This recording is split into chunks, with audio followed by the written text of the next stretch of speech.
Paz y bien, buenos días. Continuamos con la parte 2 sobre este curso básico sobre el carisma misionero franciscano. Lección número 2, la familia franciscana. La alternativa propuesta por San Francisco. Aparte del movimiento de los penitentes, se presentaba otro factor en la situación de la sociedad de Asís, que en la postre fue determinante para la forma de vida elegida y adoptada por Francisco y Clara. En su testamento, Francisco divide su vida en dos momentos o fases, nítidamente separadas una de la otra, o sea, la vida en pecado y su vida de penitente. Dicha división nos proporciona alguna claridad no solo en relación con la biografía de Francisco, sino también respecto a diversas formas de vida yuxtapuestas, a saber, la sociedad burguesa y la orden franciscana. Lo que separa una forma de vida de la otra es el abandono del mundo, como Francisco solía llamarla. Él entendió su nuevo régimen de vida como una alternativa y una ruptura con el régimen de vida que había vivido anteriormente en la ciudad de Asís. Para poder comprender la fascinación que Francisco fue capaz de suscitar en tantas personas, es indispensable señalar los rasgos característicos de lo que tal vida en pecado significaba. Al leer las biografías escritas sobre la persona de Francisco, uno se siente tentado a identificar en dicho estado en pecado varios pecados concretos y diferentes. No obstante, lo que se pretende expresar en esta forma es una condición general, un modo de estar sometido a condiciones sociales que ignoran por completo a Dios, a Jesucristo y a su Evangelio. A pesar de que en la ciudad de Asís había muchas iglesias y sacerdotes y que frecuentemente se celebraban oficios litúrgicos, la gente se mostraba interesada y embebida en sus asuntos inmediatos, sin conceder mayor importancia a otras realidades. Hacemos una pausa y continuamos. Bien, sucede una cuestión que el curso nos señala de suma importancia aquí. La cuestión de situarnos con precisiones históricas y situarnos con cierto conocimiento de lo que estamos hablando o viendo o queremos informarnos, ¿no? En el caso de Francisco y Clara, pues tienen una postura, ¿no?, típica desde el pensamiento de su época, ¿no? Hemos ya visto en varios videos que ya se encuentran de por sí imbuidos en la época, en los movimientos pauperísticos, ¿no? De hecho, digamos, incluso sobre análisis históricos, pues Clara puede ser Clara está considerada dentro de la segunda parte de los movimientos pauperísticos, ¿no? En cuanto a su forma de escritura, ¿no? Al igual que varias beguinas. Y hay varios puntos de contraste entre una y otra cosa, ¿no? Nos dice al respecto Constantino Coser que al respecto, por ejemplo, del signo, que una cuestión importante con el signo es que no podemos simplemente tomarlo y aventarlo, ¿no? Sino que el signo, por ejemplo, tiene ciertas características que hablan sí de sí mismo, pero que también se corresponden con lo que la sociedad vive o con lo que la misma sociedad interpreta. En este caso sucede lo mismo, ¿no? Cuando leemos cuestiones sobre franciscanismo o intentamos meternos en la espiritualidad franciscana, pues hay cosas que nos parecieran similares a nuestro pensamiento actual, pero que de hecho no surgen de ahí, que de hecho tienen su propio contexto, y pasa lo mismo con lo que nos señala aquí, por ejemplo, del abandono del mundo, ¿no? Y además, un parteaguas que me parece importantísimo, sobre todo para toda la investigación de este canal, ¿no?, que consiste en esa diferenciación entre burguesía y entre lo que va a ir suscitando el pensamiento franciscano, o que aquí el curso dice la orden franciscana. ¿Por qué es importante señalarlo? Porque de repente damos por hecho que ya estaba la burguesía ahí y realmente no fue el caso, sino que vamos hablando de cierta emergencia, es decir, de cómo va surgiendo, cómo se va configurando apenas esa burguesía, ¿no?, en contra de los valores del hombre que ya había, de la ius divina, ¿no?, en contra de ese posicionamiento del hombre centrado en Dios, y luego el hombre burgués que se empieza a centrar en sí mismo, ¿no? Y de repente esta forma de pensamiento franciscano, que no es la forma antigua que hay de considerar a Dios en el centro, sino que tiene otra forma ya de ver las cosas, ¿no? Y de cómo esto se va a ir concretando a través de las diversas órdenes franciscanas, y cómo esto a su vez se va a ir aterrizando, se va a ir institucionalizando y va a ir dando lugar a el pensamiento y la vivencia a través del tiempo. Entonces, en este caso, ¿no? Lo que nos pretende señalar también entraría en las relaciones de poder, ¿no? En tanto a qué señalamientos había de relaciones de poder entre los diferentes grupos, no solo entre los mayores y los menores, sino entre los frailes que empezaban, ¿no? Entre las hermanas que empezaban, y qué es lo que va dando lugar a que este pensamiento de Francisco, que al menos desde el catolicismo vuelve a situarse en Dios, dé lugar a una nueva interpretación de vida, que es algo que ya podemos empezar como rastreo en los diferentes videos del canal. Continuamos entonces. El mundo del que Francisco participaba antes de retirarse de él revestía determinadas características. Primero, como ocurre hoy en muchas partes del mundo, el desarrollo urbano provocaba el éxodo de la población rural hacia las ciudades. Eran muchas las razones que provocaban el que tal cosa ocurriera.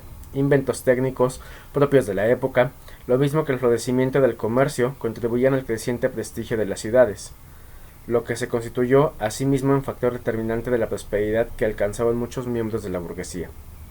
Conviene, con todo, advertir que solo una porción relativamente pequeña de la población general tenía acceso a dicha posibilidad. A esto habría que aumentar que durante el siglo XI en Asís se dieron varias migraciones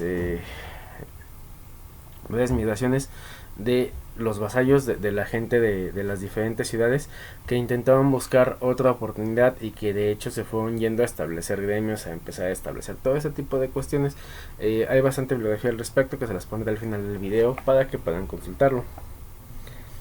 Y no todos los que se iban eran burgueses, ¿no? Sino que había vasallos que empezaban a migrar de los pequeños campos hacia los señoríos, también hacia las ciudades, para encontrar pues una mejor oportunidad aparentemente de vida. Recordemos también el sistema feudal, en el cual pues los vasallos siembran la tierra, pero lo que producen no es de ellos, ¿no? Se les da algún pequeño excedente, pero realmente no es de ellos. En esa diferenciación entre burguesía y entre lo que va a ir suscitando el pensamiento franciscano, o que aquí el curso dice la orden franciscana.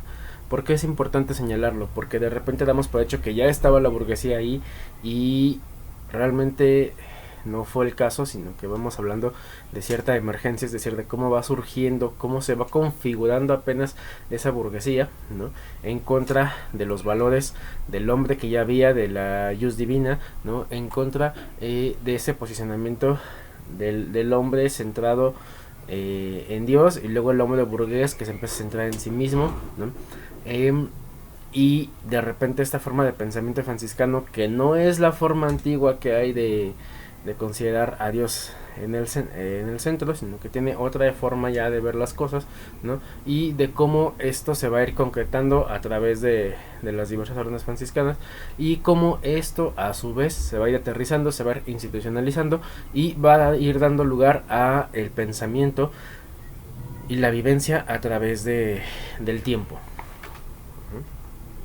Entonces, en este caso, ¿no? Lo que nos pretende señalar también entraría en las relaciones de poder, ¿no? En tanto a qué señalamientos había de relaciones de poder entre los diferentes grupos, no solo entre los mayores y los menores, sino también entre los frailes que empezaban, ¿no? Entre las hermanas que empezaban, y qué es lo que va dando lugar a que este pensamiento de Francisco, que al menos desde el catolicismo vuelve a situarse en Dios, dé lugar a una nueva interpretación de vida, que es algo que ya podemos empezar como rastreo en los diferentes videos del canal. Continuamos entonces. El mundo del que Francisco participaba antes de retirarse de él revestía determinadas características. Primero, como ocurre hoy en muchas partes del mundo, el desarrollo urbano provocaba el éxodo de la población rural hacia las ciudades. Eran muchas las razones que provocaban el que tal cosa ocurriera. Inventos técnicos propios de la época, lo mismo que el florecimiento del comercio, contribuían al creciente prestigio de las ciudades, lo que se constituyó asimismo en factor determinante de la prosperidad que alcanzaban muchos miembros de la burguesía. Conviene, con todo, advertir que Solo una porción relativamente pequeña de la población general tenía acceso a dicha posibilidad. A esto habría que aumentar que durante el siglo XI en Asís se dieron varias migraciones de los vasallos de la gente de las diferentes ciudades que intentaban buscar otra oportunidad y que de hecho se fueron yendo a establecer gremios, a empezar a establecer todo ese tipo de cuestiones. Hay bastante bibliografía al respecto que se las pondré al final del video para que puedan consultarlo. Y no todos los que se iban eran burgueses, ¿no? Sino que había vasallos que empezaban a migrar de los pequeños campos hacia los señoríos, también hacia las ciudades, para encontrar pues una mejor oportunidad aparentemente de vida. Recordemos también el sistema feudal en el cual pues los vasallos siembran la tierra, pero lo que producen no es de ellos, ¿no? Se les da algún pequeño excedente, pero realmente no es de ellos.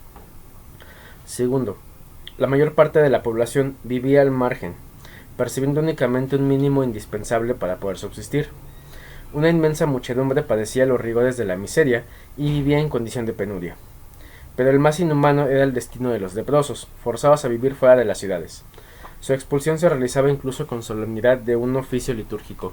Y aquí entra cuestiones también que podemos analizar desde el pensamiento Foucaultiano, ¿no? Como son los anormales, como son los apartados y son los desclasados, ¿no? En este primer momento pues tenemos a los leprosos que no solamente para evitar un foco de contaminación, sino incluso para echar sobre ellos, por decirlo así, ciertas culpas de todo lo que pasaba, los agarraban como chivos expiatorios, es por lo que se les desclasaba, se les apartaba, se les señalaba, se les marcaba, incluso digamos a lo mejor no se les marcaba físicamente, pero con el hecho de hablar de que si los escuchas porque traen su campanita, ¿no? Y que ahí vienen, era un símbolo para agarrar y apartarte, ¿no?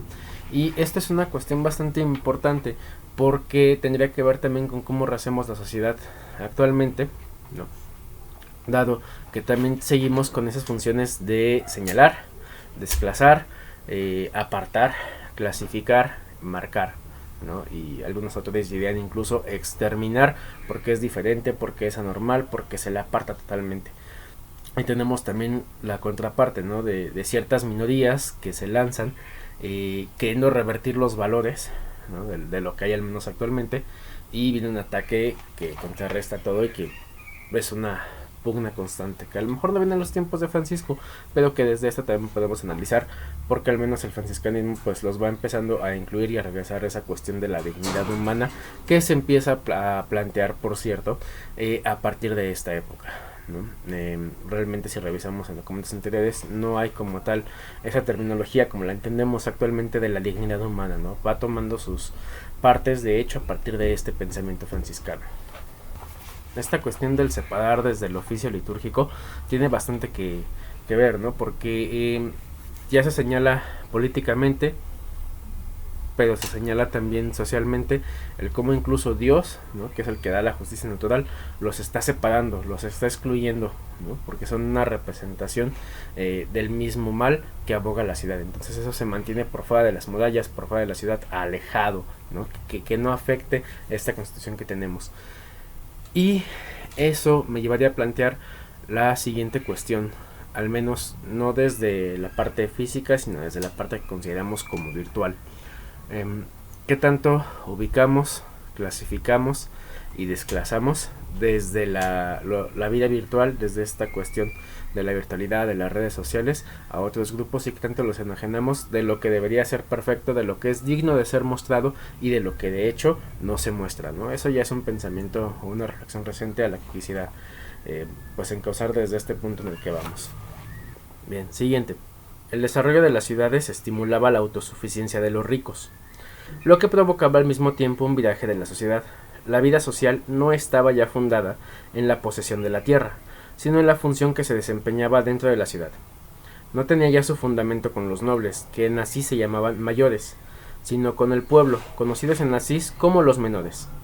Ya no conservaba su valor de autoridad otorgada por la gracia de Dios como un derecho vitalicio heredado de los antepasados, sino la autoridad concedida por la gracia del pueblo, ¿no? Res publica, de hecho res publica en latín significa eso, cosa del pueblo, por medio de las elecciones que se organizaban periódicamente. Ya no conservaba su valor el sistema feudal, basado en el latifundio y ratificado por la fidelidad que los vasallos prometían a sus señores, sino que lo que ahora valía era la decisión de los burgueses. Esta transición y este cambio de la base social supuso un proceso largo y doloroso, en concreto en Asís. Él significaba revolución, guerra civil y cautiverio, ¿no? Que de hecho son las condiciones en las que Francisco participa de joven, en las que él va emergiendo y las que le van permitiendo este cambio de pensamiento. Ahora viene una aclaración, aquí nos dice el texto, ya era totalmente distinto, pero de hecho no, todavía estaba esa cuestión transicional, al menos en Asís esa era la pugna, de hecho por eso es la pugna entre los menores, ¿no? y los mayores, porque por ejemplo los mayores no reconocían a los burgueses como nobles, obviamente, ¿no? Y Francisco, cuando parte con sus ideales de juventud, parte justamente pensando en volverse noble, ¿no? Entonces todavía están esos valores contrapuestos, pero ya nos señala el texto, nos quiere señalar aquí de una forma más precisa qué tipo de cambios había. En 1203 fue firmada en Asís una carta de paz entre la nobleza y la población, la que devolvía a los nobles su autoridad, desde luego, de alguna manera mitigada. Inmediatamente después, 1203-1204, vivió Francisco los acontecimientos que decidirían su vida, a saber, su enfermedad, su encuentro con el leproso, el acontecimiento de San Damián y el rompimiento con su padre. Entonces, lo tenemos, digamos, inserto en estos momentos históricos dentro de la historia de Asís, que es lo que va a contribuir a su forma de pensar. En la segunda carta de paz de 1210, el preso político se inclinó del lado del pueblo.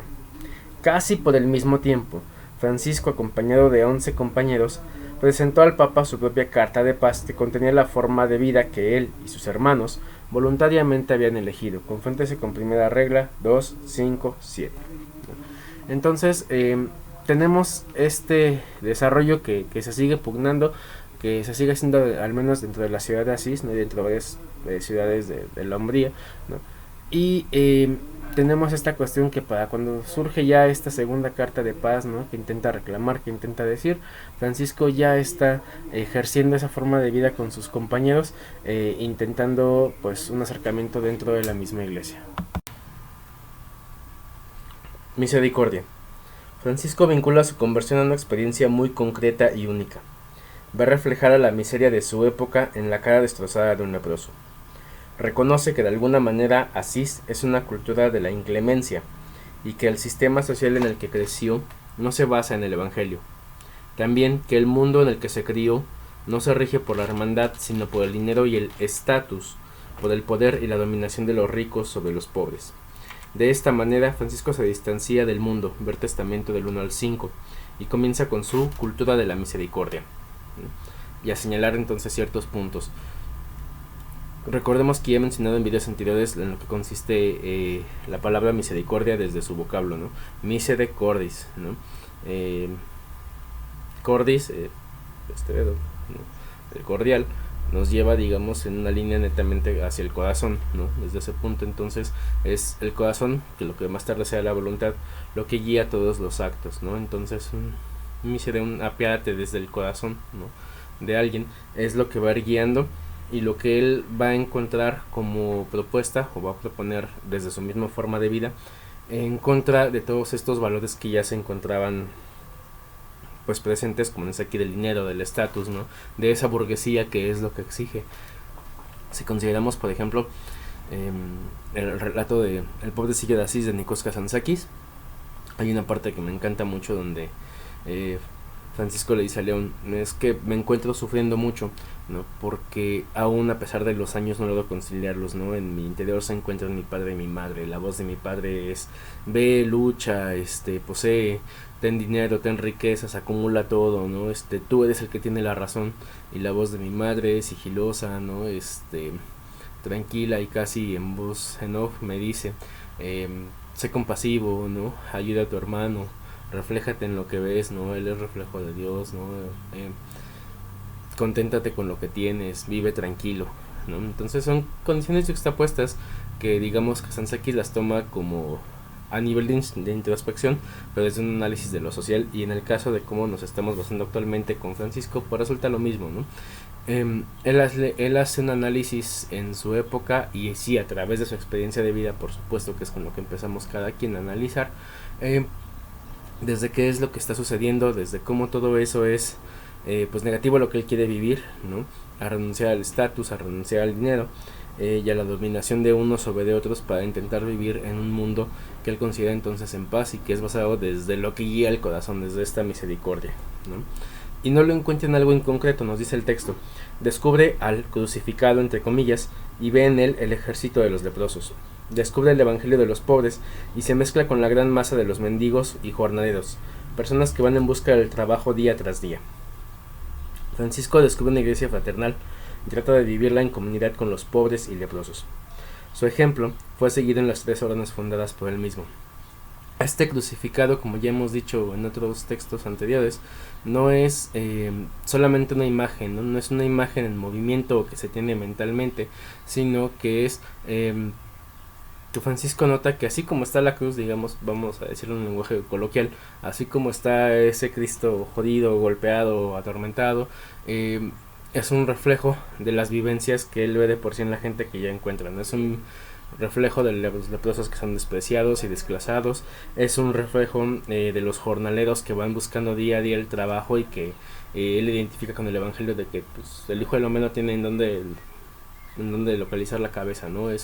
Se va dando cuenta de que hay ciertas padecidos entre la sociedad en la que vive y lo demás, y entonces eso permite el encuentro con Dios, no una imagen teológica, sino que está presente ahí, ya que entonces se puede retomar, ¿no? Ese es Cristo crucificado. Ya el hermano que tengo presente es Cristo crucificado. Y no lo piensa, no se hace ejercicio de pensamiento como diríamos actualmente. Ay, lo voy a pensar como Cristo. Lo ve y entonces hay cosas que hacer, ¿no?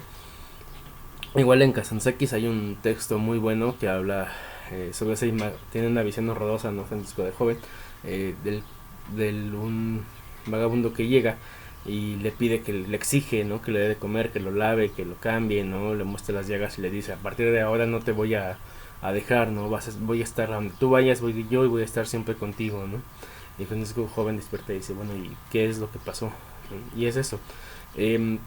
Desde una vivencia de espiritualidad y teología franciscana, pues una vez que hemos encontrado o localizado a Cristo crucificado, no se puede negar, ¿no? Lo trae uno consigo, lo sigue uno viendo en todo momento, y entonces está esa necesidad de reivindicar lo que actualmente llamamos dignidad desde ese punto, ¿no? Entonces, si se fijan, sí, tomamos formación teológica porque obviamente la espiritualidad franciscana con el paso del tiempo fue apuntalando sus propios términos, apuntalando la voluntad, y es necesario para entender también esto, pero implica una ida y un regreso desde la misma vivencia y desde la misma experiencia, ¿no? Un existencialismo, vamos a decirlo de esa forma. Encontramos un sentido a través de esa misma vida en tránsito y sufrimiento que vamos pasando, para ser de nuevo un lugar digno de ser habitado por Dios. Las consecuencias, los efectos. 1.3. Al principio Francisco se encontró solo, despreciado, perseguido por su padre, declarado loco. Mas, a poco comenzaron a llegar hermanos y hermanas, y en 10 o 15 años el número de aquellos que se dejaron seducir por la alternativa franciscana creció desmesuradamente.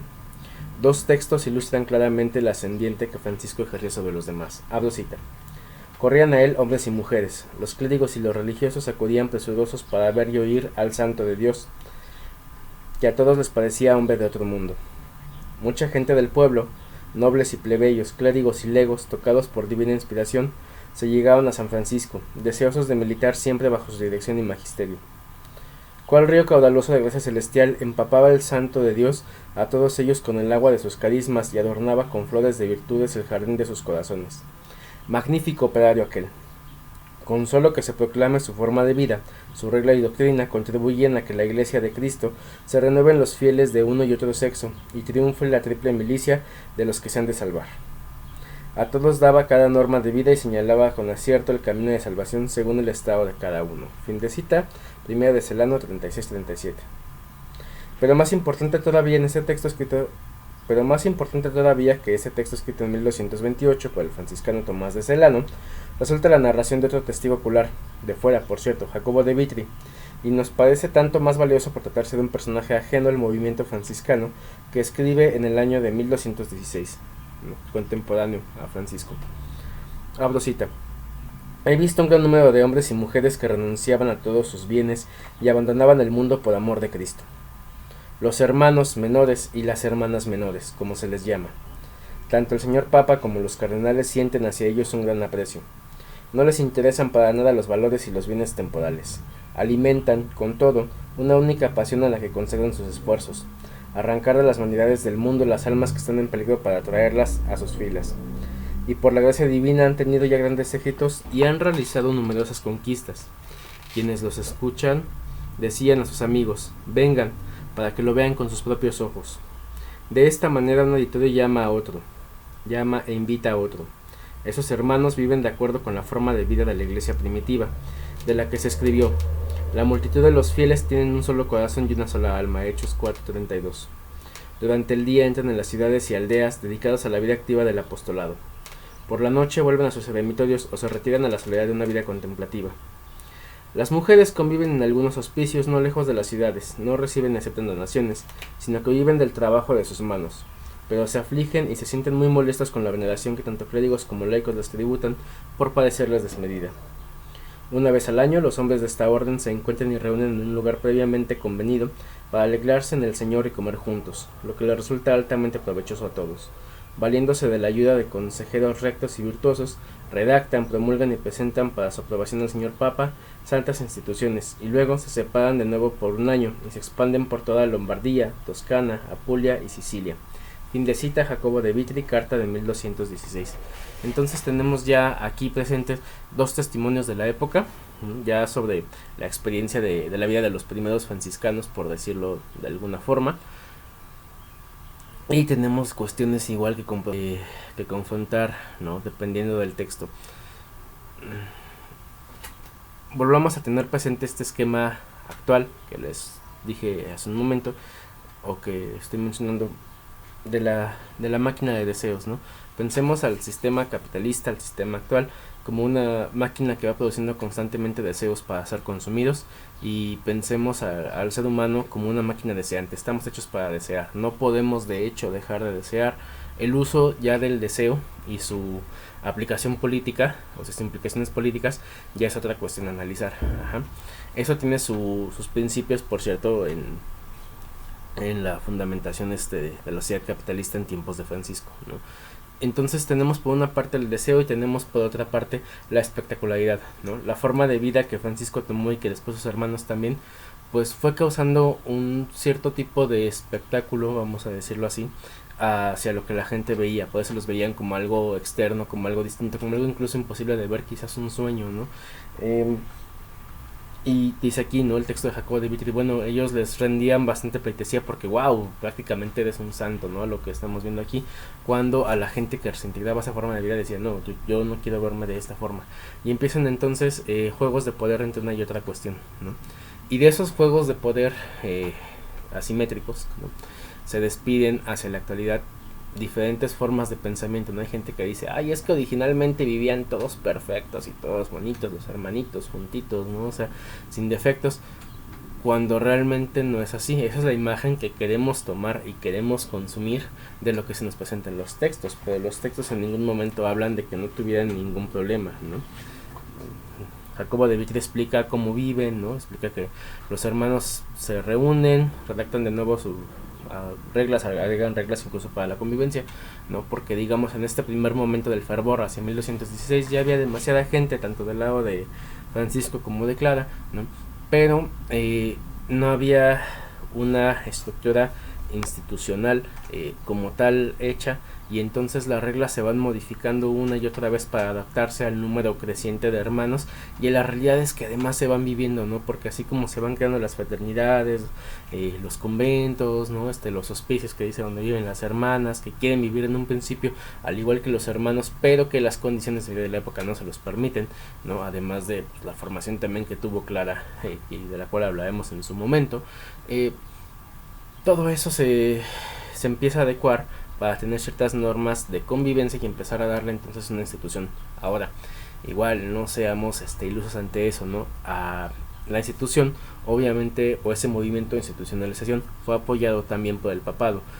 Por una parte era conveniente, ¿no? Ante todo este problema que ya tenemos y hemos mencionado anteriormente de la reforma gregoriana, de la corrupción que había dentro de la iglesia, de la corrupción que había en general en la época, pues por supuesto que es bastante beneficioso que haya un movimiento pauperístico del lado de la iglesia, ¿no? Al cual hay que apoyar porque la gente está viviendo de esta forma. Entonces, sí, por una parte, por supuesto, está presente el espíritu franciscano y ese espíritu de querer estar de nuevo en un lugar digno de ser habitado por Dios, ¿no?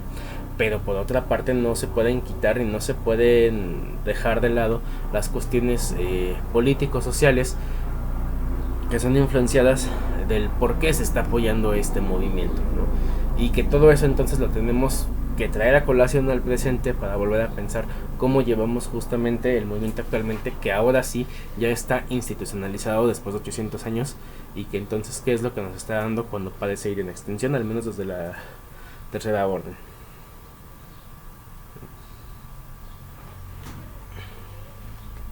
Y que tiene que ver incluso aquí en el testimonio de Jacobo de Vitri, ¿no? Que dice, bueno, los hermanos llegan una vez al año, se reúnen, tienen consejeros por parte del Papa, nos dice aquí, ¿no? Que los ayudan a redactar y a promulgar para seguir teniendo esas reglas de convivencia, ¿no? Y que tiene que ver incluso con lo que ya mencionábamos previamente del desarrollo del memorial, ¿no? Sí, tenía un espíritu franciscano, un espíritu dentro de la vida de Francisco, pero quería adaptarse y jalarse netamente a un beneficio de la sociedad que estaba en ese momento. 1.4 Clara de Asís. Clara de Asís es la cofundadora que participó casi desde el principio de esta nueva visión espiritual. Paul Sabatier, el gran investigador de la historia franciscana, nos habla de ella. Abro cita. La figura de Clara no constituye tan solo una reproducción de Francisco, el fundador de la orden. Ella aparece como una de las mujeres más nobles descritas por los historiadores.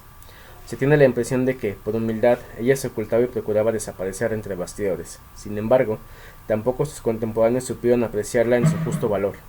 ¿Acaso por un desmedido recelo o hasta obedeciendo a motivaciones surgidas en la rivalidad entre las diversas fundaciones franciscanas? Quitada esa reserva, Clara tendría que ser tenida como una de las mujeres más sublimes de toda la historia. Fin de cita. Sí, muchas veces, y lo he escuchado varias veces, ¿no? Hay gente que dice, ay, es que tenemos un carisma francisclariano, porque está Francisco y Clara. Y sí, pero a pesar de definirlo así, yo creo que se queda generalmente como franciscano, en todo momento intentan decir que Clara era como una copia, ¿no? de Francisco, que tenía esa imitación, vamos a decirlo así, nada más, en lugar de un seguimiento que es caminar al lado. Y más bien sería, creo, como una visión de seguimiento, porque además en todo lo que Francisco, a pesar de que fue estricto, fue pues a veces bastante desapegado, bastante sutil. Clara lo era fuerte, ¿no? Clara era mucho más fuerte. Clara encuentra además por el transcurso de su vida diferentes cuestiones que la llevan a que la quieran todavía someter más, ¿no? Que la quieran todavía sobajar más, a que la quieran, por ser mujer justamente, rebajar dentro de la misma iglesia a lo que ya estaba establecido. Y ella, a través del conocimiento que tenía, de la formación que tenía, del conocimiento del latín, del seguir estudiando, de empezar del conocimiento que tuvo cuando estuvo en el monasterio de San Paolo, ¿no? Con los benedictinos, empieza a querer justificar su forma de vida, y que es todavía más estricta, ¿no? Que la de Francisco, desde esos puntos justamente. Y ante eso y ante el cómo llevar la orden que ya estaba creciendo con todos esos problemas de Santa Clara, desde ahí tiene un punto más de admiración, ¿no? Además de la concreción teológica que va manejando. Es preciso poner de manifiesto que Clara llevaba ya una intensa vida espiritual antes de encontrar a Francisco por primera vez. Independientemente de él, había elegido ya un estilo de vida radical en la condición de los penitentes. Al oír Francisco hablar de Clara, se puso en contacto con ella y le habló del buen Jesús. Fue entonces cuando Clara decidió acompañarlo y se incorporó definitivamente al movimiento franciscano en 1212. En un sueño sintió la presencia de Francisco como la de una madre que la amamantaba. Esta afirmación aparece en el testimonio presentado por uno de los testigos en su proceso de canonización. Mientras que Francisco pertenecía a los menores como miembro que era de la rica corporación de los comerciantes del pueblo de Asís, Clara era miembro de una familia de mayores, es decir, pertenecía a la aristocracia. Queda la impresión de que entre las mujeres de la casa de esta noble familia se hubiera dado una conspiración, pues cuando Clara se fue a vivir a San Damián, También Inés y Beatriz, sus hermanas de sangre y su madre Hortulana, lo mismo que su parienta Pacífica de Huelfuquio, se unieron a ella en el mismo convento. Entonces tenemos algo similar, y quisiera acotar aquí algo que a lo mejor rompe un poco este esquema romántico del sueño franciscano, pero hay una cuestión a notar en estas líneas que se nos mencionan, ¿no? Francisco proviene no de los nobles, pero sí de esta creciente burguesía, ¿no?, que tiene dinero, y Clara proviene de la nobleza netamente, como la mayoría de su familia. Ajá. Entonces, por la pregunta aquí, digamos, un poquito tendenciosa sería, ¿por qué esto no provino de movimientos o de personas que provenían, por ejemplo, de los vasallos, que provenían de los jornaleros o de los mismos leprosos? Y una respuesta quizás que capciosa inmediata también sería, pues porque el estar de hecho de lleno en la sociedad en esas condiciones no te permite pensar en todo esto, o en liberarte de, o en llevarte aparte, ¿no? Se necesita al menos en un primer momento esa condición, hasta cierto punto, de tener solventadas ciertas cosas, porque Francisco, pues cuando deja todo entre comillas, como nos dice ahí, no eran cosas realmente de él, eran cosas de su padre, ¿no? Su padre en gran parte por eso tiene el enojo, porque Francisco está tomando pues el capital que es de su padre, ¿no? Está tomando las cosas que son de su padre, la inversión, digamos, que él hizo, si lo vemos capitalistamente actualmente, ¿no? Y en el caso de Clara, pues está renegando a toda una historia de nobleza que ya se tiene ahí. Dirían autores actuales, para poder esa noción de pensar la libertad, entonces se da necesariamente desde poder tener la capacidad, digamos, a través de los medios, de poderla pensar, ¿no? El ejercicio del pensamiento, al menos desde esas épocas, pues no está dado nada más así porque sí. Y otra cuestión también a poner como tela de juicio ahí, una vez que se crea la orden franciscana, una vez que se va formando, ¿no? ¿Por qué también se sumó tanta gente? Volvamos a hablar de los deseos. En un principio, pues tenemos, por supuesto, los deseos de la máquina deseante de ver al otro feliz y contento, ¿no? Francisco va a Clara y órale, voy para allá, ¿no? Quiero vivir eso, quiero anhelar eso, ¿no? Y a pesar de llegar no lo logro, porque de por medio hay un montón de expectativas y un falso entendimiento o un entendimiento incorrecto de esa forma de vida que se está llevando, ¿no? En un primer momento, y que sucede todavía actualmente, ¿no? Y en segunda instancia,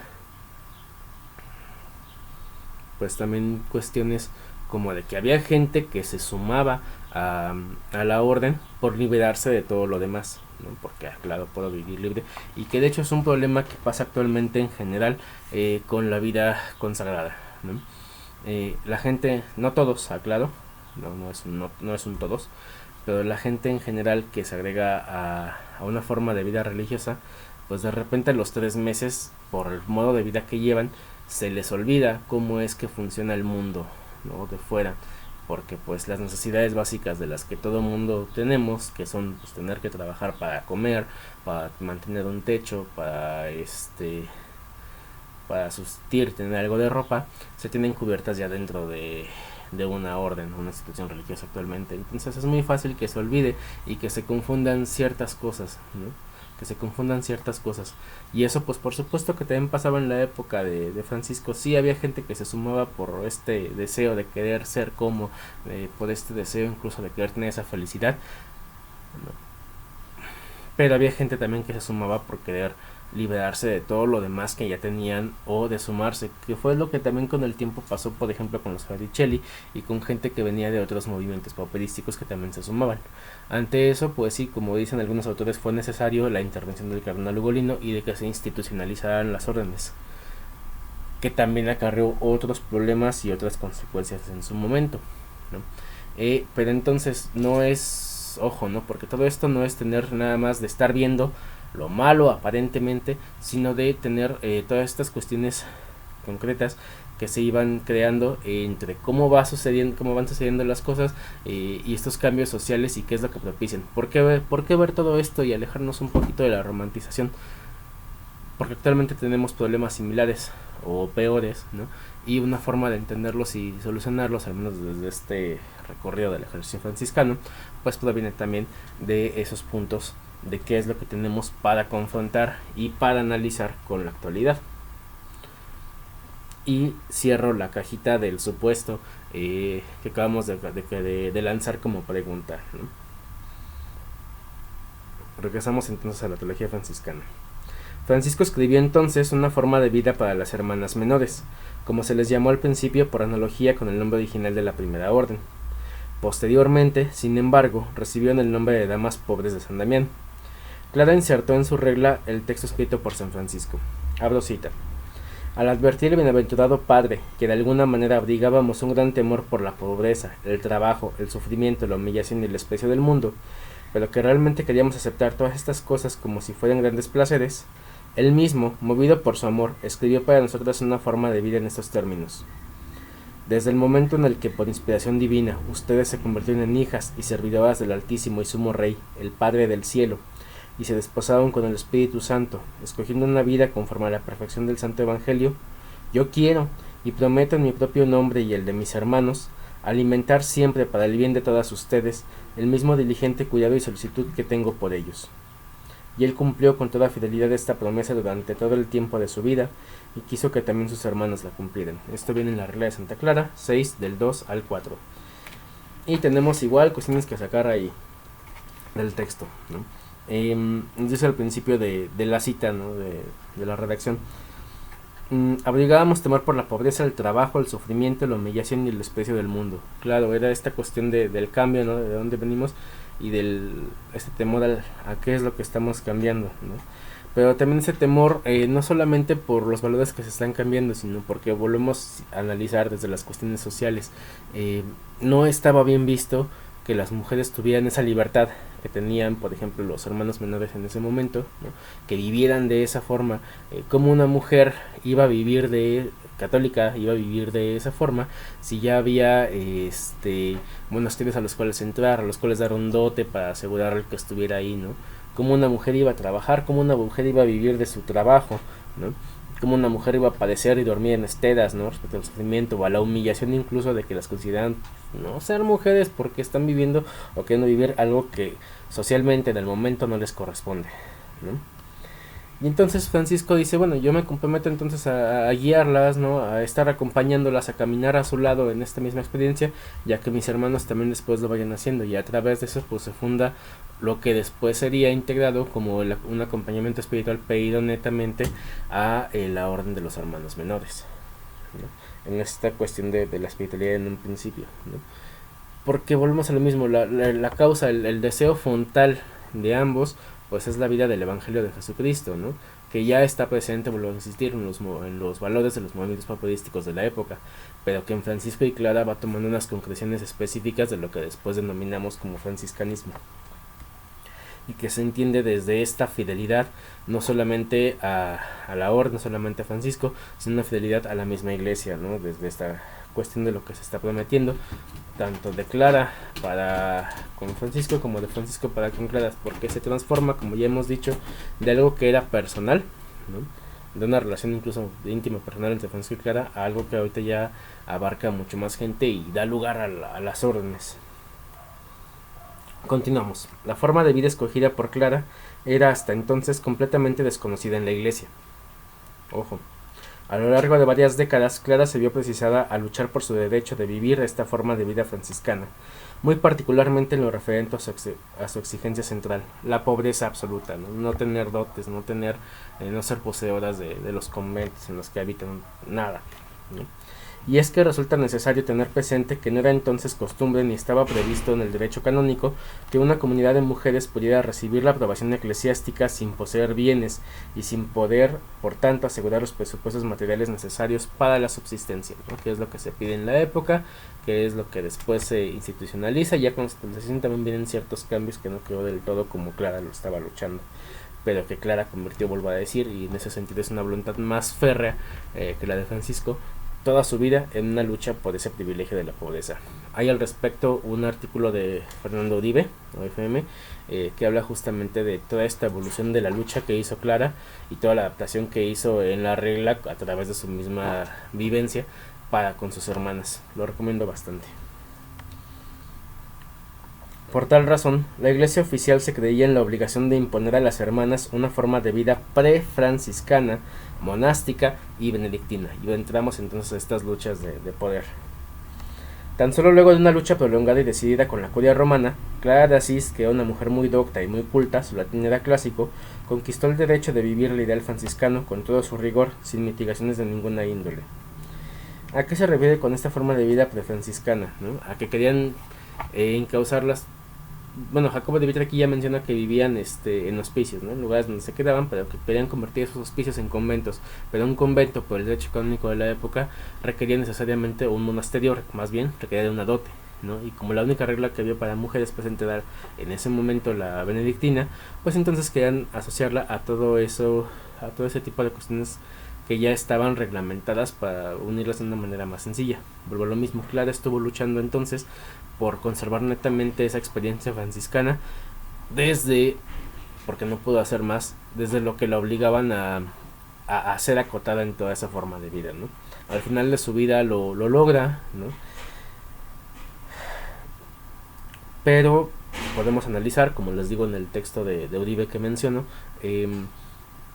que aún así ella pues tuvo que acotarse a lo que había, ¿no? A algunos aspectos de la regla benedictina para insertarlos en la regla que ella después va creando para su propia forma de vida y la de sus hermanas. Ella personalmente escribió una regla, convirtiéndose así en la primera y hasta nuestros días única mujer en la historia en escribir una regla monástica. Sin embargo, para lograr la aprobación papal de su regla debió esperar casi hasta el final de su vida. Y esto es importante no solo porque ella sea una regla aprobada por la Iglesia, ¿no? Porque si observamos movimientos de la época, había albigenses, los albigenses tenían sus formas de vida, pero eran por fuera de la Iglesia, ¿no? Tenemos a las beguinas, pero igual su organización y su estructura por fuera, y además no tenían una regla como tal, ¿no? Tenemos textos como El espejo de las almas simples de Margarita de Poré, pero o Margarita de Poré, pero todos estos textos eran independientes y no estaban basados en marcar netamente una forma de vida, sino en marcar la experiencia de cada cual para que es lo que actualmente llamaríamos una mística, ¿no? Para marcarlo netamente así. Y eso es la importancia que se recalca aquí. Punto 2. Las tres órdenes. Conviene poner de presente una vez más que el movimiento de Francisco y Clara parecía inicialmente inserto en un movimiento más amplio, a saber, el movimiento de los penitentes, mas las personalidades de ambos eran tan vigorosas que a poco ya se distinguían del movimiento en general, marchando por caminos propios, que es lo que decíamos previamente. La atracción que ambos ejercían hizo posible la aparición de las tres órdenes, que, ya en la obra de Tomás de Celano, se presentan como una unidad histórica. Y además de eso tenemos que tomar en cuenta el espíritu presente en la época, que es lo que directamente Tomás de Celano, y lo que desencadenó también el milenarismo de Joaquín de Fiore, que será un video que lo haré espero la próxima semana, para tener este contexto un poco más marcado, y que es lo que permite también que los autores de la época lo interpretaran de esa forma, ¿no? Como una unidad histórica. Se trata, por consiguiente, de una comunidad de personas procedentes de diversos estratos y núcleos sociales que, unidas, deseaban participar en la alternativa propuesta por Francisco y en la que habían creído encontrar su propia identidad, el sentido de sus vidas y su propia realización.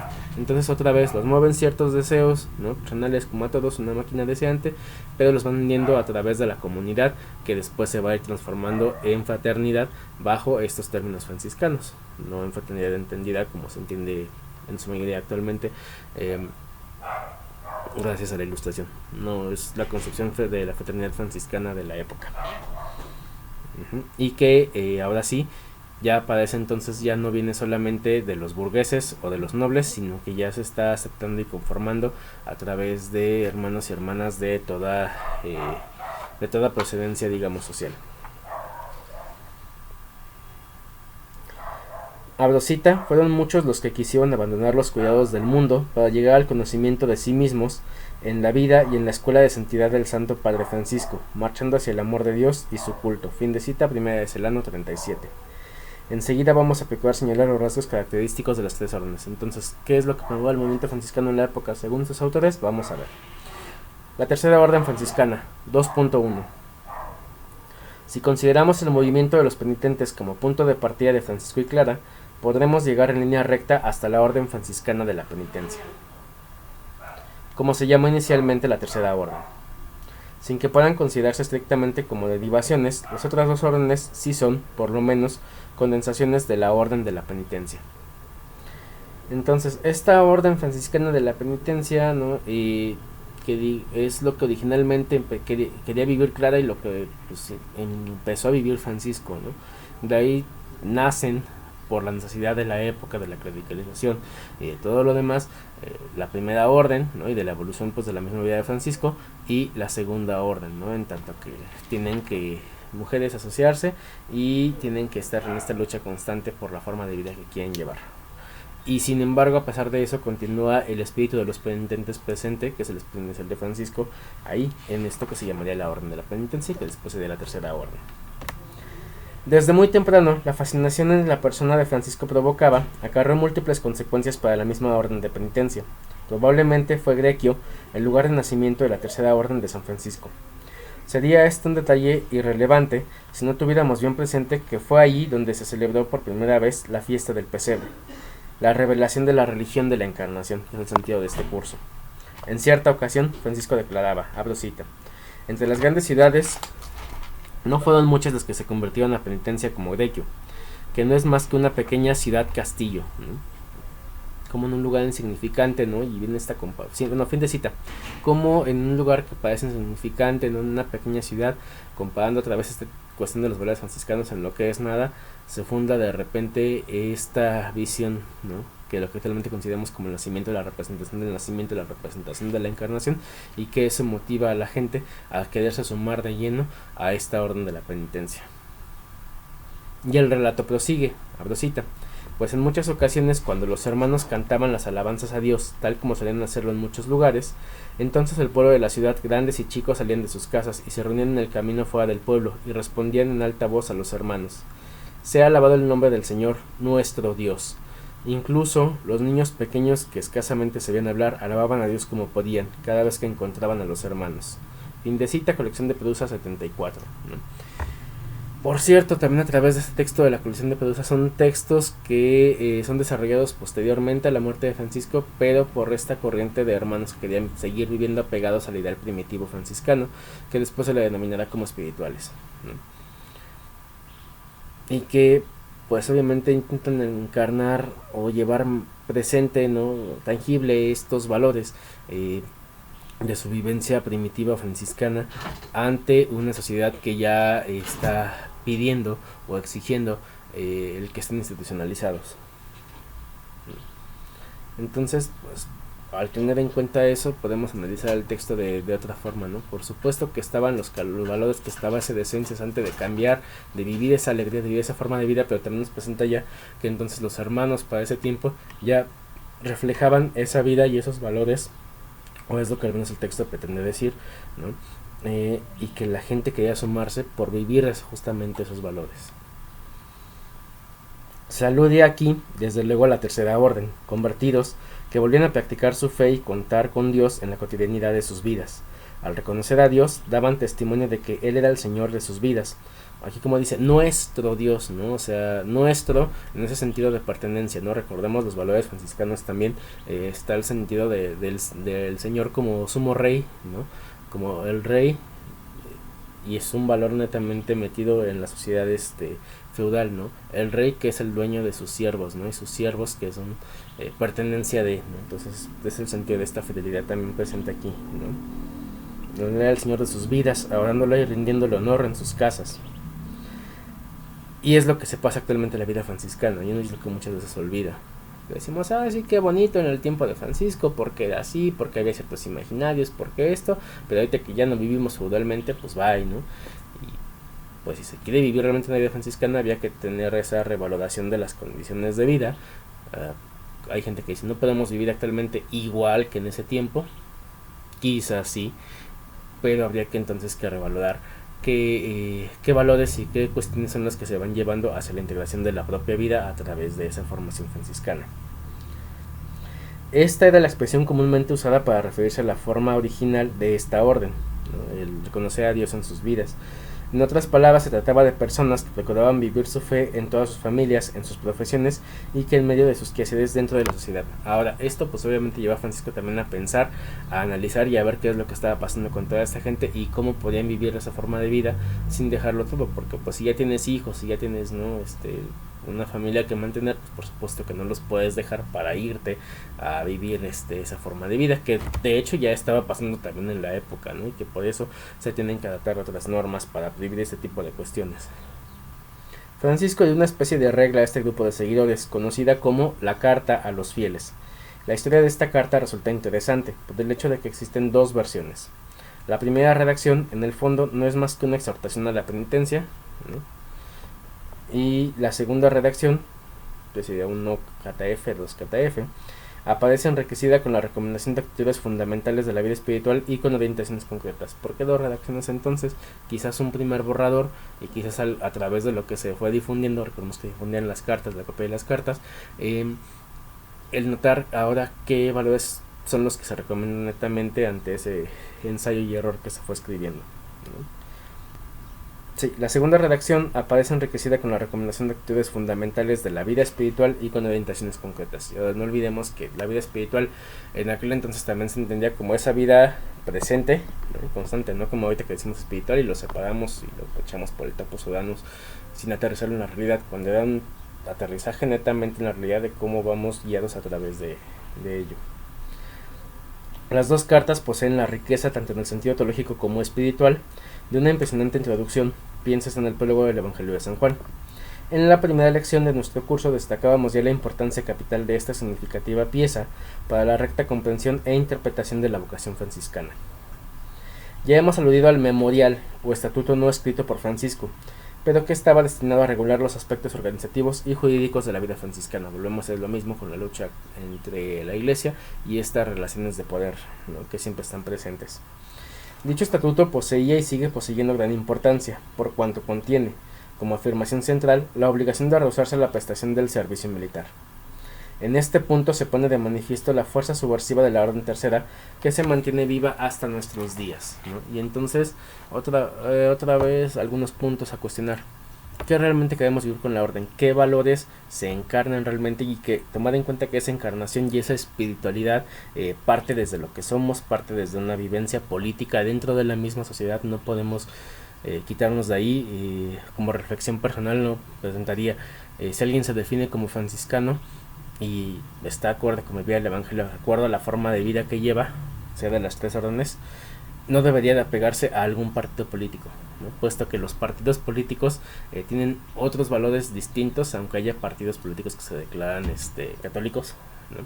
Pero así son distintos a la vida, por ejemplo, franciscana y a la vida del Evangelio. Esa es una presentación personal, y a través de eso también la reflexión hacia esto, ¿no? El memorial presentado por Ugolino presentaba que no podían haber ciertas profesiones, ¿no? Que según él no eran compatibles con la forma de vida franciscana, como el hecho de ser comerciante, ¿no? Y también cuestiones como esta vivencia de no hacer el servicio militar, ¿no? Porque el franciscano está dividido a llamar la paz y a resolver mediante la paz, que la paz no es estar netamente pasivo esperando, la paz es, al menos desde esta cuestión, implica un sentido también de justicia y de integridad que tiene que ser denunciado, por supuesto, que tiene que ser llevado, pero que tiene que ser llevado a través de los actos, ¿no? Más que del ejercicio de la agresión, vamos a llamarlo de esa forma. Ajá. Y ante eso, pues por supuesto el llamado a no un servicio militar, tendría mucho que cuestionar actualmente con qué posturas llevamos concretamente y con qué nos estamos comprometiendo al decirnos franciscanos, ¿no? Porque si ya se vive en la época y si esto se trata de revalorizar y retomar todas estas cuestiones de los valores para pensar la vida actual y qué fallos hay, qué crisis hay y qué respuesta dar, entonces tenemos pues bastante trabajo por hacer y posturas políticas concretas que no podemos desechar simplemente, creo yo. Si no, pues no sirve de nada llevar el curso, llevar cualquier otro material, revisar otros autores, ¿no? Si se dice, pues sí, pero no me parece, no tiene un sentido realmente. Entonces pensar nuestro presente y qué podemos transformar de él, al menos desde lo que creo yo que es una experiencia de vida franciscana. que da una o múltiples respuestas a los problemas que tenemos actualmente.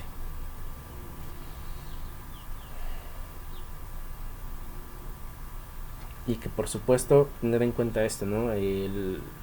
La forma de vida franciscana siempre es subversiva al sistema capitalista, siempre es subversiva a la institución, ¿no? Siempre tiene cosas que presentar, aunque actualmente esté institucionalizada, y por eso siempre presento esto, ¿no? Hay que tener en cuenta qué lleva la institución y qué valores se institucionalizan, para qué podemos poner en contra, ¿no? Y qué podemos llevar para una transformación de lo social si creemos realmente en ello. Con base en estos estatutos, los penitentes podían reunirse en fraternidades. No cabe duda de que en sus comienzos tales fraternidades fueron lideradas por laicos. Que volvemos a lo mismo, es la experiencia primera y original de todo esto. Su acompañamiento espiritual, es decir, el cuidado de las almas, fue tarea asumida por dominicos, franciscanos o miembros de otras órdenes religiosas, de esta orden de penitentes, ¿no? En esto se pone de manifiesto una reglamentación que se sigue presentando continuamente y que continuará siendo normativa durante toda la historia de la Tercera Orden, llegándose incluso a formas que la desnaturalizaban. La Iglesia clerical creía que debía someter todo a su control y poner bajo su dependencia, dado que todas las formas autónomas de las asociaciones laicales le inspiraban poca confianza. ¿Y esto por qué? Porque tenemos la experiencia de la misma época de Francisco y previa, ¿no? Los movimientos laicales solían salirse del orden presentado por la Iglesia, ¿no? Ante esto pues estaba primero ese temor de que pensaban por sí mismos, ¿no? Ese temor de las herejías, ese temor también de que se salían, por decirlo como decimos actualmente, del huacal, y ante ello siempre el recelo de tenerlos acompañados, de reglamentar, de medir, ¿no? Cuando esto es un reclamo que ya pongo a manera de forma personal, parece ser que a veces la institución eclesial no quiere ver que justamente el potencial de la misma Iglesia es los laicos, ¿no? Cómo el laico se prepara y cómo incluso actualmente el laico se relega a sí mismo porque dice, no, estas son cosas de sacerdotes, estas son cosas de religiosos, ¿no? Yo nada más aquí lo poquito que puedo hacer desde lo que tengo, y no va de eso. De hecho, el poder transformante y eclesial mismo es el del laico, ¿no? Y lo que Francisco ve en su época, y es con lo que estamos analizando esto, es justamente eso, ¿no? El laico es el que permite ese cambio y esa transformación, porque al final de cuentas somos los que seguimos, decimos actualmente, insertos en el mundo, aunque en realidad todos, ¿no? Y ante eso pues hay bastantes situaciones que transformar, que luchar y que hacer. Por ello, quererse limitar solos a decir, no, es que eso no me toca, eso es bien poquito, eso lo dejo para allá, o estudio o no estudio, ¿no? Porque no tengo tiempo, entonces es un hacerse tonto. Y es un regresar a estos esquemas que quieren someter, ¿no? De suyo los movimientos laicales, y olvidar entonces que el franciscanismo surge justamente de un movimiento laical. Ojo, no siempre la orden franciscana vio, refiriéndome a la FM, no siempre vio totalmente relegados a los laicos, ¿no? Con la clerización por supuesto que va pasando, pero hay diferentes momentos en los que también se ve el potencial del laicado y se va llevando, como ahorita que están con los 500 años de la llegada de los franciscanos. Justamente fue parte del potencial que se vio aquí, ¿no? El surgimiento de una nueva iglesia, de la iglesia indiana, separada de la corrupción eclesial en Europa, ¿no? Y que los indios, ¿no? Digo, es un fundamento teológico del que se toma, al ser criaturas creadas por Dios, pues por supuesto que son criaturas que tienen dignidad humana, ¿no? Y que no, como decía Bartolomé de las Casas, pueden aprender a ser como los españoles, sino que ya tienen un potencial para explotar, y que por eso se censuró el proyecto de la iglesia indiana, que es lo que no nos dicen, ¿no? Realmente, pero que no corresponde a este video y que vamos a continuar con el tema.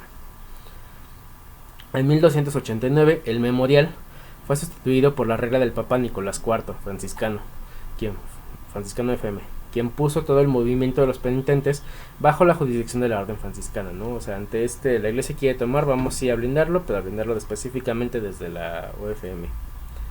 Se reforzaron entonces las relaciones jurídicas y espirituales con la primera orden. Tan solo a partir de esta fecha puede hablarse oficialmente de una tercera orden en el sentido riguroso de la palabra. ¿Por qué antes no? Porque no estaban los estatutos, porque no había algún documento con el cual requisitar realmente cómo sucedía. De hecho, parte de lo que podemos deducir hasta esa época es que la Tercera Orden fue copiando el esquema bajo el cual ya funcionaba la Primera Orden. El esquema, por ejemplo, de organización, el esquema de provincias, el esquema de tener un ministro, de los papeles que fungían los hermanos dentro de la misma fraternidad, va calcando hasta cierto punto pues el esquema que venía de la OFM, ¿no? Y que se establece ya con el Papa Nicolás IV. Vale la pena además poner de presente que otros grupos que hasta entonces habían obedecido al memorial, no estando orientados por Francisco, terminaron por afiliarse a otras órdenes, fundando así sus propias órdenes terceras, como por ejemplo la Orden Tercera de Santo Domingo. Entonces ya había luchas, como vemos aquí, y al no estar de acuerdo, porque nosotros seguimos el memorial y nos llega de repente esta regla que sí tiene bolas sanciones y que nos choca, pues se separan, y al separarse fundan justamente otras órdenes terceras en las órdenes que ya había. Históricamente, la Tercera Orden desarrolló muy diversas expresiones y formas. Entre ellas, es posible distinguir las siguientes formas de vida. La forma de vida primitiva, original, los convertidos en su propia casa, ¿no? Y que siguen este esquema de vida franciscana. Siguiente, la personalidad más conocida que podemos mencionar en este contexto es la amiga de San Francisco, Fray Jacoba Franglietti de Siete Solios. Muchas veces, encontrándose Francisco en Roma, solía residir en la casa de esta mujer. Para que Francisco la apodara Fray Jacoba, pues quiso que llevaba un sistema de vida o unos valores de vida muy similar al de los frailes, ¿no? Y cuando se hallaba ya en su lecho de muerte, ella acudió presurosa a visitarlo y tuvo el privilegio de ser enterrada cerca de su sepulcro. Confróntese con 13, 37, 39. Otra persona que pertenece indudablemente a este grupo es el bienaventurado Lucrecio de Poggibonsi, muerto en 1260, junto con su esposa Bonadonna, buena señora. Se dedicó solícita y cariñosamente al servicio de los pobres, ¿no? Entonces vemos ya varios que, vuelvo a lo mismo, lo interpretamos actualmente así, ¿no? A través de su forma de vida, lleva una transformación social dentro de la misma época en asistencialismo, sin estar poniendo tanto pretexto. Siguiente, los reclusos. Se trataba de hombres y mujeres que se dejaban enclaustrar en una torre o en las murallas de su ciudad para dedicarse a hacer penitencia, esto obviamente basado en formas de vida consagrada previas. En esta forma querían seguir a Francisco. Entre ellos vale la pena mencionar a Santa Margarita de Cortona, muerta en 1297, quien luego de una vida prácticamente sin Dios decidió consagrarse entera y exclusivamente a su conocimiento y servicio, ofreciendo a sus contemporáneos un extraordinario testimonio. A lo largo de toda la Edad Media acabó por ser casi una obligación de toda la ciudad el tener su propia reclusa o algún eremita. El pueblo acudía a ellos para confiarle sus penalidades y amarguras y contaba con la intercesión delante de Dios. Y aquí hay que tener una cuestión bastante importante. La forma de vida eremítica es una forma de vida muy previa y, digamos, a Francisco es muy básica dentro de la iglesia, ¿no? En un principio no llevaban reglas, pero que se va pasando con el largo del tiempo, ¿no? A través del tiempo. Es una forma de vida previa a la forma monástica y que bajo los mismos valores franciscanos, pues ciertas personas los tomaron en su época y comenzaron a vivirlos, a imponerlos incluso también por moda, ¿no? Como dice aquí, pues ya de repente se volvió moda que cada ciudad tuviera su recluso, su eremita, y que no necesariamente pertenecían a la primera orden, ¿no? Podía ser gente de la Tercera Orden que de hecho tomaba esta forma de vida eremítica o reclusa, ¿no? No es netamente franciscana, porque si analizamos la forma de vida franciscana, pues consiste de la vida eremítica, pero también de la vida activa, ¿no? Se tiene que participar de las dos.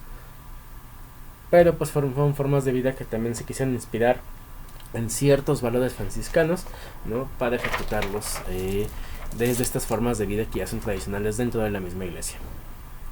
Y nos dice aquí, al principio se trataba, las hermandades, ¿no? Otra forma de vida dentro de la FS.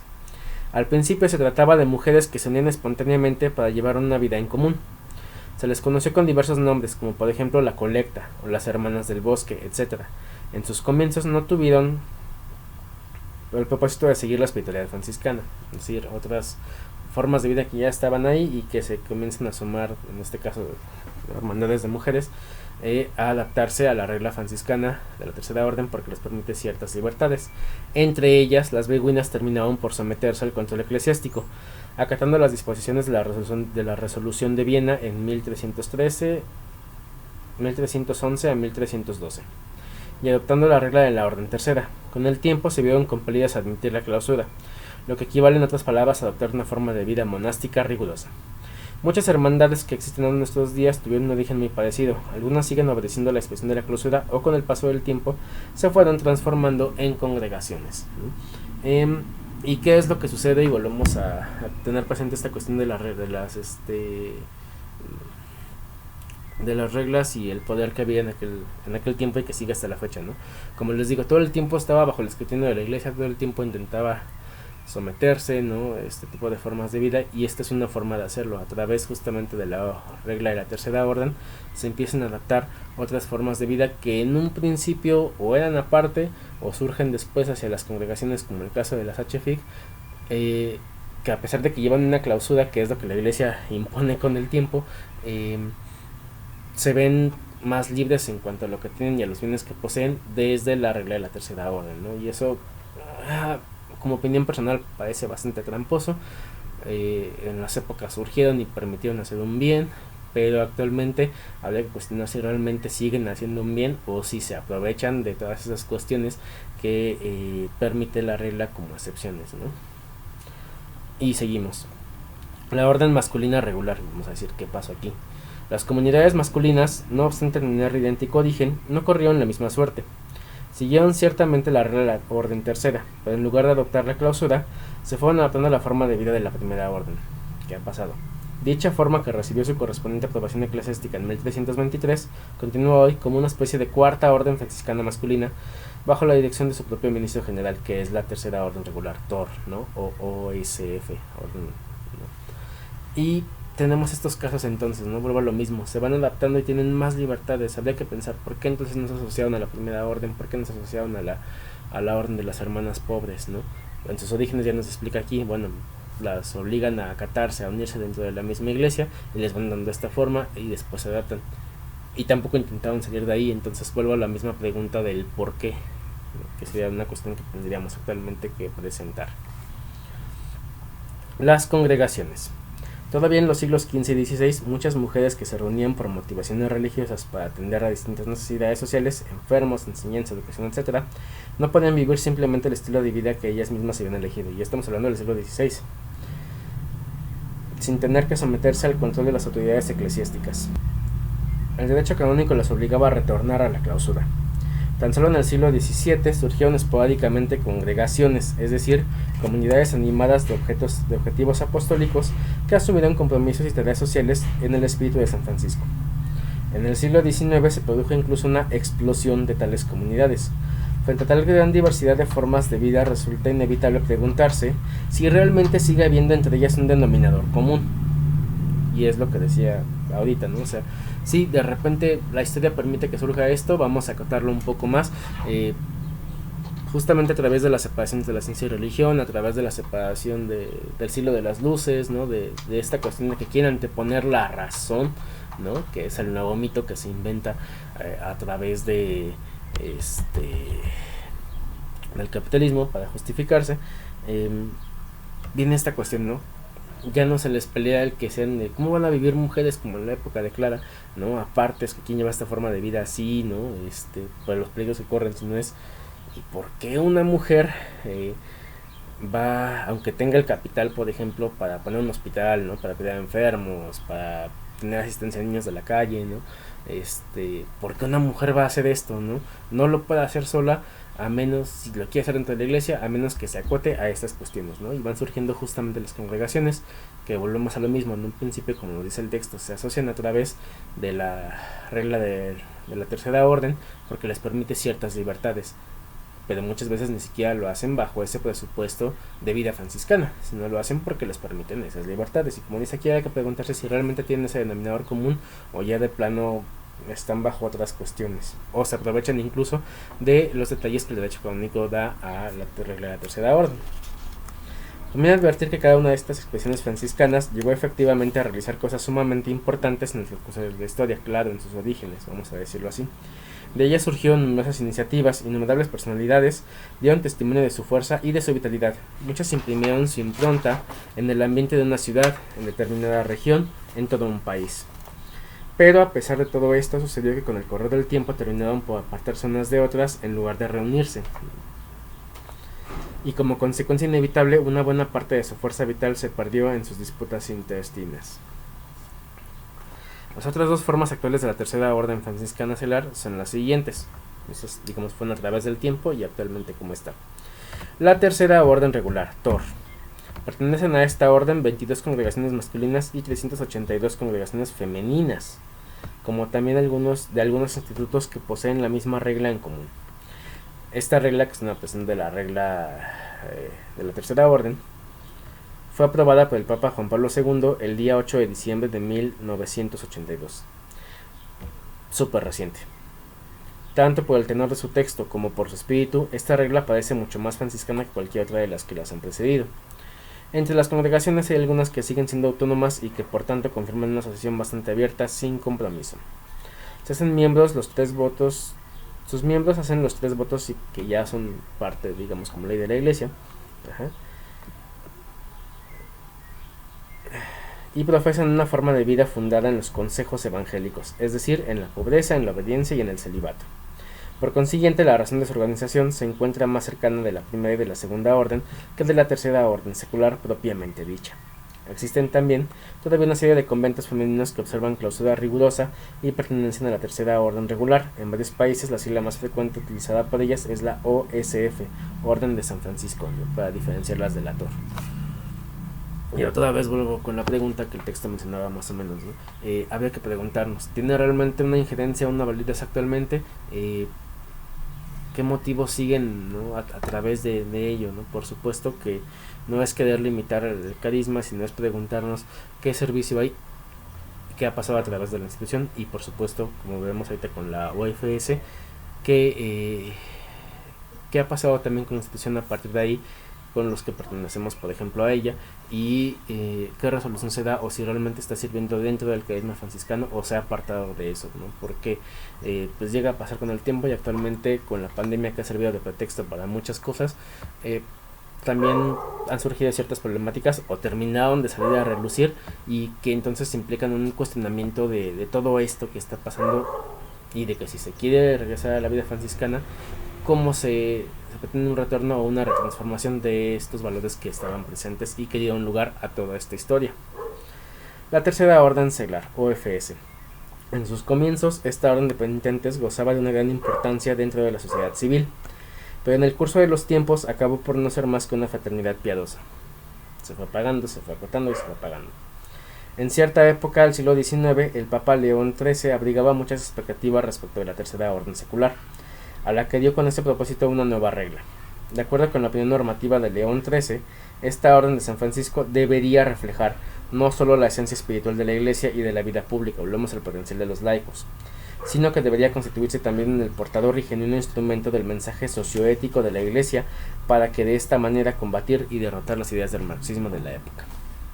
En efecto, en la segunda mitad del siglo XIX, la tercera orden secular se vio animada de una dinámica renovadora, convirtiéndose así en una de las organizaciones responsables de la realización de las famosas Semanas Sociales en Francia, en las que se formularon muy audazas exigencias sociopolíticas. Con todo, al poco tiempo tal dinámica se vio cortada gracias a las diversas intervenciones e interferencias eclesiales. En el pontificado de Pío X se le prohibió seguir ocupándose en forma representativa del sector sociopolítico, y así se echó a perder una excelente oportunidad. En muchos países, la tercera orden secular se fue convirtiendo en un movimiento sin mayor presencia y significación. No obstante, en los decenios más recientes ha nacido una nueva oportunidad en otro ámbito. Fraternidades de la OFS, originalmente organizadas en torno a conventos de la primera orden, están comenzando a unirse para formar federaciones nacionales. Finalmente, se ha llegado hasta la unificación a nivel mundial dirigida por un ministro general reciente. En este momento, dicho ministro o ministra general, según el caso, ha alcanzado un grado de respetabilidad y reconocimiento que ha llegado a firmar documentos de carácter importante junto a los ministros generales de las demás órdenes. La situación actual es prometedora. Este documento es de hace unos años, por cierto.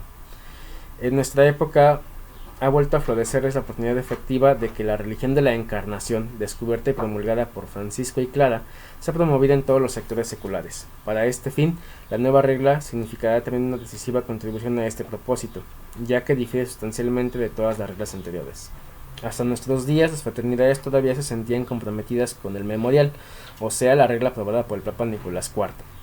indeleblemente marcada por una ascesis sombría y desencarnada, fuera de época. Por el contrario, la nueva regla aprobada por el 24 de junio de 1978 por el Papa Pablo VI está todavía en ella penetrada y imbuida de un auténtico espíritu franciscano, y de hecho bastante flexible en la forma en la que se va ejecutando. Nos parece oportuno citar una voz representativa de las fraternidades OFS de Norteamérica. Abro cita. La nueva regla paulina de 1978 convoca a la Tercera Orden Secular de forma inequívoca a ser parte de la vanguardia evangelizadora. Bahía 1983-17.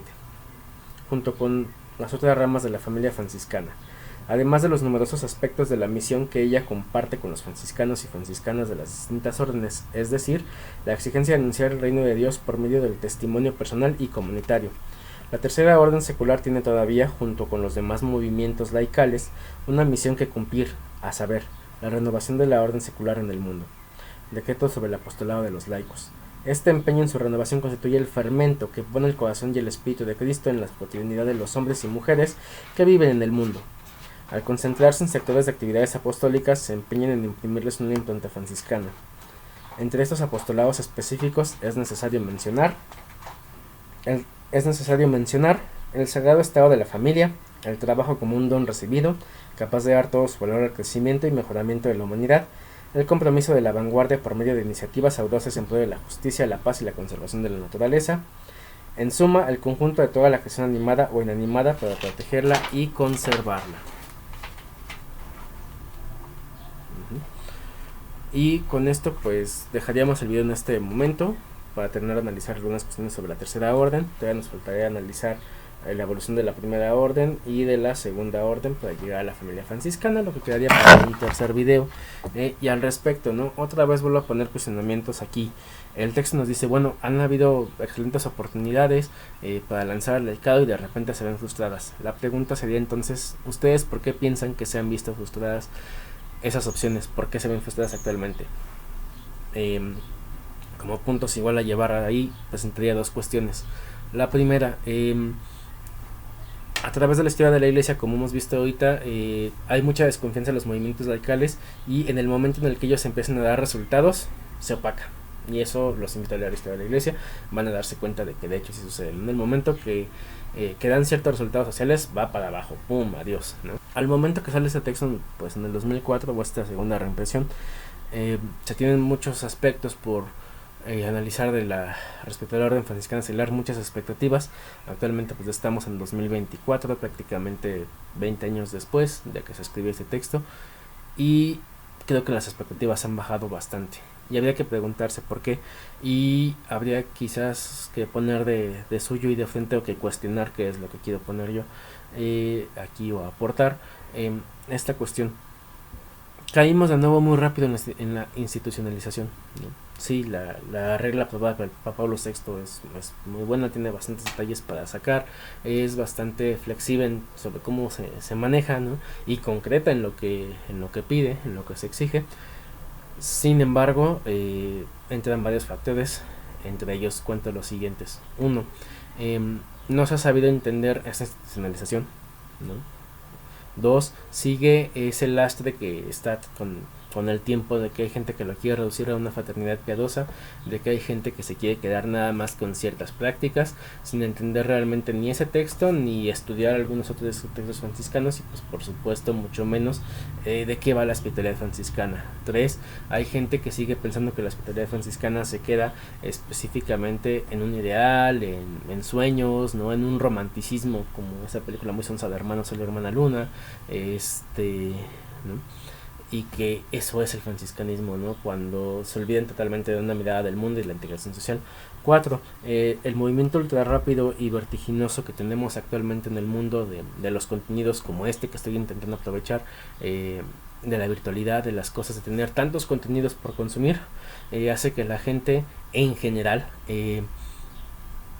no vea los contenidos, no los analice, no entienda los textos, no quiera saber, no quiera ya interesarse, porque es realmente lo que cuestiona o lo que pretende algún texto o algún video o algún material incluso en específico. Y entonces eso lleva a que todo se diluya, ¿no? Se va diluyendo la persona, se van diluyendo los problemas, se va diluyendo todo lo demás hasta el punto de que parece que no está y de que solamente la pantalla es lo que nos presenta y es algo para tenerlo ahí presente y se acabó, y quién sabe qué es lo que pasa con el mundo, ¿no? Entonces todo ese tipo de cuestiones habría que tenerlas presentes y habría que cuestionarlas a través de lo que tanto el curso nos presenta como de estas reflexiones en torno a si vale la pena todavía llevar una vida franciscana, qué puntos ofrecería esta, qué es lo que esta debe de cuestionar ante el mundo cuestionaría y qué soluciones podría dar. Entonces muchas gracias por ver el video, paz y bien.